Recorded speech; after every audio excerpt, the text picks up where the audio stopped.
A MAGA rioter who admitted that he was an effing idiot just got hit with the longest sentence yet for storming the Capitol on January 6th.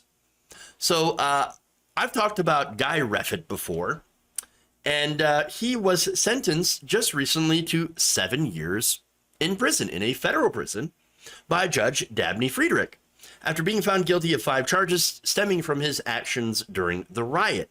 Those include transport of a firearm in support of a civil disorder and obstruction of an official proceeding.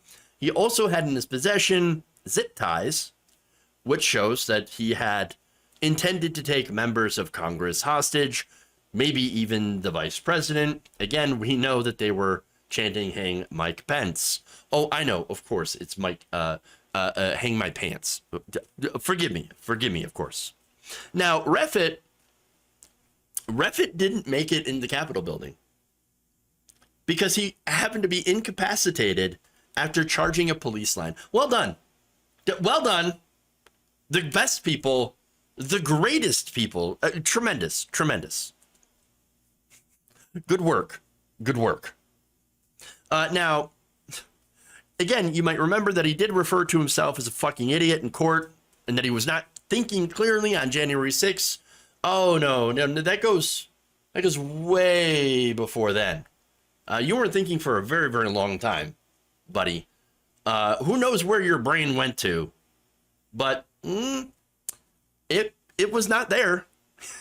Now he says, quote, "I clearly fucked up. I did not want to definitely make an apology, or I'm sorry, I did want to definitely make an apology, multiple apologies really, and accept my responsibility because I do hate what I did." Did you hate what you did, or did you just hate getting caught? That's always my question for these idiots.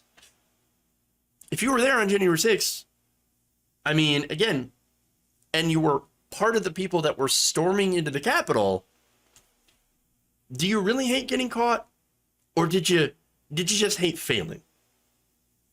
Because that's the question. Again, this guy was a 3%er. All right, the 3%er group is, I believe, domestic terrorists. According to the Southern Poverty Law Center, which tracks extremist groups, 3%erism at its core is a vanguard extremist movement that claims to be ready to carry out armed resistance to perceived tyranny. Note the word perceived. The perceptions of tyranny emanate from radical conspiracy theories and paranoia rooted in decades-old anti-government extremist movements and have repeatedly led to violence against America's law enforcement, so much for Back to Blue, citizens, and residents. 3%ers were involved in the Bundy standoff, by the way, where they were aiming weapons at federal agents. You guys remember that? Now, Patrick Stein, member of the terrorist group, the Crusaders, which actually split from the Kansas Security Force 3%, another subgroup of the 3%ers. Here's one of his famous lines. Quote, "The only good Muslim is a dead Muslim."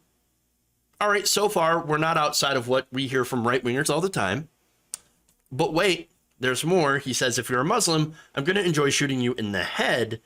When we go on operations, there's no leaving anyone behind. Even if it's a 1-year-old, I guarantee if I go on a mission, those little fuckers are going bye-bye." So this guy is talking about shooting a 1-year-old child.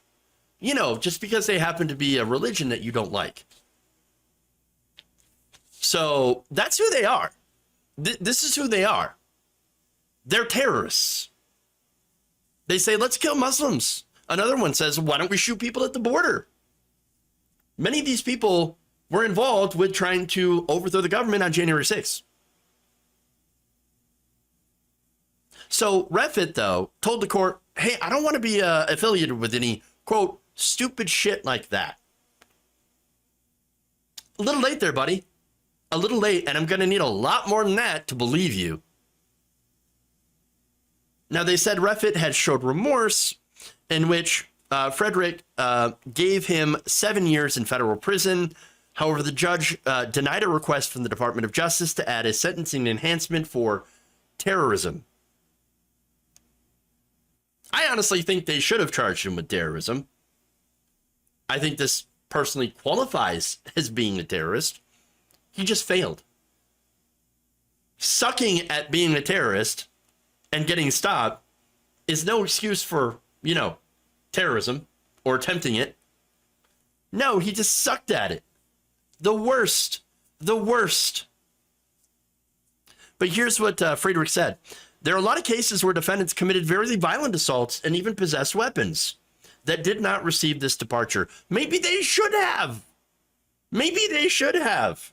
And let me guess, were those people white Christian men? So, look, I don't agree. I think it should have been longer than 7 years. I know it's something, and so far it is the longest sentence that we have seen. But right now, they've been going after the small guys for quite some time. And really, I'm less concerned with them now than I am with all the people at the top.